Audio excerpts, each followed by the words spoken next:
बिस्मिल्लाह रहमान रहीम। अस्सलाम वालेकुम नाज़रीन, मैं हूं जावेद चौधरी। ख्वाज़िन रात सुल्तान सलाहुद्दीन अय्यूबी ने जब बैतुल मक़दस फतह किया था तो उस वक्त ईसाइयों के आलिम यरूशलेम में इस बहस में मशरूफ थे कि जब हजरत ईसा अलैहिस्सलाम को सलीब पर चढ़ाया जा रहा था तो उन्होंने खमीरी रोटी खाई थी या पथीरी। इसी किस्म का एक वाकया उस वक्त पेश आया जब हलाकू खान ने बगदाद पर हमला किया था।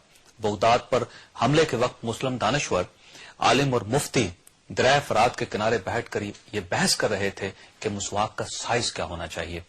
इसी तरह का एक वाकया करबला के 50 साल बाद कूफा में पेश आया था। उस वक्त आलम इस्लाम शदीद इज़्तिराब और खाना जंगी का शिकार था, लेकिन कूफा में यह बहस छिड़ गई थी कि मच्छर को मारना जायज है या नाजायज। ये बहस बढ़ते बढ़ते इस हद तक चली गई थी कि कूफा के मुफ्तियों ने तलवारें खींच ली थी। जब बात फसाद तक आ गई तो कूफा के वाली ने शहर के मोअज़्ज़िज़ीन का एक वफद बनाया और उसे बगदाद भिजवा दिया। बगदाद में उस वक्त एक इमाम साहब मौजूद थे। जब कूफा के मोअज़्ज़िज़ लोगों ने इमाम साहब से ये पूछा कि हजरत ये बताइए कि क्या इस्लाम में मच्छर मारना जायज है या नाजायज, तो इमाम साहब ने अफसोस से सर हिलाया और उनसे कहा कि कूफा के बदबख्त लोगों, तुम्हारे सामने करबला का वाकया पेश आया और तुम्हें इतनी तौफीक नहीं हुई थी कि तुम आले रसूल सल्लल्लाहु अलैहि वसल्लम को पानी पिला देते, लेकिन आज तुम मच्छर के बारे में फतवा लेने के लिए आगे हो। तुमसे बड़ा बदबख्त और बेहिस कौन होगा। नाज़रीन, कौमें जब तबाह और बर्बाद होने लगती हैं तो उनकी नजरें बड़े बड़े मसाइल से मच्छरों जैसे छोटे छोटे मसलों पर शिफ्ट हो जाती हैं। आप अफगानिस्तान और इराक का मसला ले लीजिए। अमेरिका ने 2001 में अफगानिस्तान और 2003 में इराक पर हमला किया था। इन दोनों हमलों में करीबन 5 लाख मासूम, बेगुनाह और कमजोर मुसलमान शहीद हो गए थे। लेकिन मुसीबत की इस घड़ी में आलम इस्लाम ने अपने मुसलमान भाइयों का साथ देने की बजाय सबसे पहले पाकिस्तान, सबसे पहले सऊदी अरब और सबसे पहले मिस्र की फिलासफी इजाद कर ली थी। आप बेसी की इंतहा देखिए कि पाकिस्तान ने अफगानिस्तान पर हमले के लिए न सिर्फ नेटो फोर्सेज को हवाई अड्डे और जमीनी रास्ते फराहम किए थे, बल्कि आज तक नेटो फोर्सेज को पेट्रोल, खाने पीने का सामान और गोला बारूद पाकिस्तान के रास्ते अफगानिस्तान पहुंच रहा है। इसी तरह इराक पर हमले के दौरान 11 अरब रियासतों ने अमरीकी फौज की मदद की थी। नेटो की फौजें सऊदी अरब, कुवैत और यूएई के जरिए इराक में दाखिल हुई थी और उन्होंने इराक में कत्ले आम से लेकर मासूम ख्वातीन के अस्मत दरी, मसाजिद, औलिया इकराम के मज़ारों और हजरत अली रज़ी अल्लाह तआला अन्हु के रोज़ा मुबारक तक की बेहरुमती की थी और पूरा आलम इस्लाम इस पर खामोश रहा था। अब आज गजा पर इसराइल के ताज़ा तरीन हमलों को ले लीजिए। इसराइल ने 27 दिसंबर 2008 को गजा की पट्टी पर हमला कर दिया था। इसराइल ने निहत्ते, कमजोर और बेगुनाह शहरियों पर मिसाइल दागना शुरू कर दिए थे। इसराइली अफवाज एक दिन की बमबारी के बाद टैंकों, तोपखानों और बख्तरमद गाड़ियों के जरिए गजा में दाखिल हो गई थी और उन्होंने आम शहरियों पर गोलाबारी शुरू कर दी थी। इस हमले के दौरान अब तक 672 शहरी शहीद और 3500 से जायद जख्मी हो चुके हैं, जबकि हजारों लोग बेघर हो गए हैं। गजा की गलियों में जंग जारी है और अमेरिका, यूरोप और उसके इत्तेहादी सुकून से तमाशा देख रहे हैं, जबकि आलम इस्लाम बेहिसी की चादर लपेट कर सो रहा है। नाज़रीन, होना तो ये चाहिए था कि मुसलमान दुनिया फलस्तीनियों की मदद करती, लेकिन जब इसराइल ने गजा पर हमला किया तो मिस्र ने फलस्तीनी महाजरीन को रोकने के लिए सरहदों पर फौज खड़ी कर दी। सऊदी अरब के चीफ जस्टिस ने इसराइल के खिलाफ मुजाहिरों को फसाद करार दे दिया, जबकि ओआईसी आलम इस्लाम को और आलम इस्लाम ओआईसी को अभी तक मसले की नजाकत नहीं समझा पाया।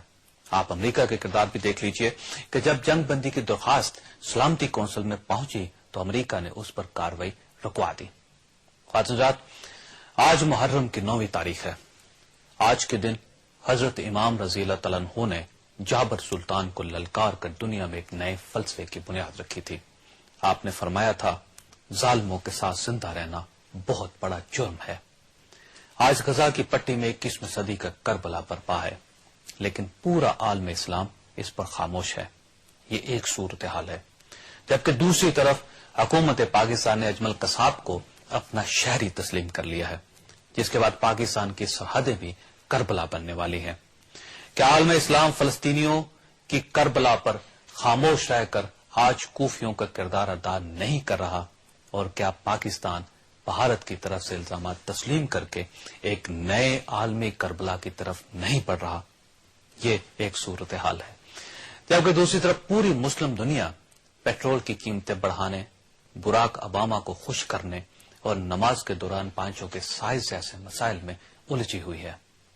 ناظرین، عالم اسلام کو فلسطین کے معصوم شہریوں کے لیے کیا کرنا چاہیے اور بھارت کے بارے میں ہماری کیا پالیسی ہونی چاہیے، یہ ہمارا آج کا موضوع ہے اور ہم ایک چھوٹے سے وقفے کے بعد اس پر گفتگو کریں گے۔ ہمارے ساتھ رہیے گا۔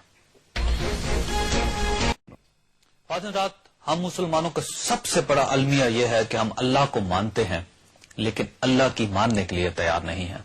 ہم قرآن مجید کو فرقان حمید تسلیم کرتے ہیں لیکن ہم اس کے احکامات تسلیم کرنے کے لیے تیار نہیں ہیں۔ ہم حضرت ابو بکر صدیق رضی اللہ تعالیٰ عنہ کی سچائی کو مانتے ہیں لیکن ان کی طرح سچ بولنے کے لیے تیار نہیں ہیں۔